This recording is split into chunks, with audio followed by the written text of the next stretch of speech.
Today in my kitchen, we're making a pretzel crusted salmon with honey mustard glaze.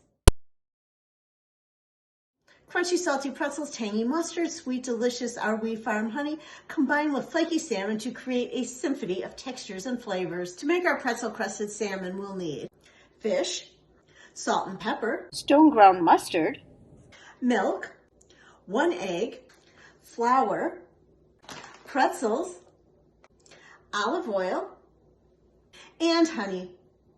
Pretzels can be crushed in a food processor or a blender. Otherwise, another method is put them in a plastic bag, zipper the bag, and use a rolling pin to crush the pretzels.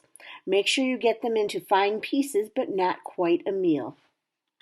Place the crushed pretzels in a shallow bowl, and in another bowl, add the 1/4 cup of flour. In another shallow bowl, add the 1 egg, the tablespoon of milk,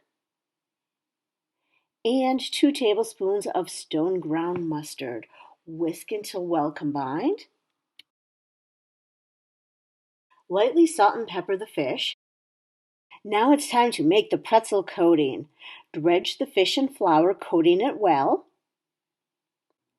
Dip it in the egg mixture to coat well. Then cover with the crunchy, salty, crushed pretzels. Spray the basket of an air fryer with nonstick cooking spray. Personally, I like Pam. Add the filets, mist with olive oil, and place the basket in the air fryer. Using the roast setting, cook for 10 minutes at 380 degrees. No air fryer? No problem. Bake these in the oven. While the fish is cooking, make the glaze. Take 2 tablespoons of the honey, put it in a small bowl. Add the remaining 1 tablespoon of stone ground mustard and whisk until well combined.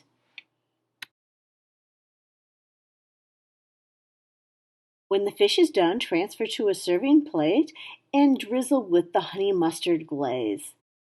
Serve with rice and the vegetable of your choice. Pair this dish with a glass of Hampton Water Rosé wine. And don't forget to check out In Pam's Kitchen on Instagram and Facebook.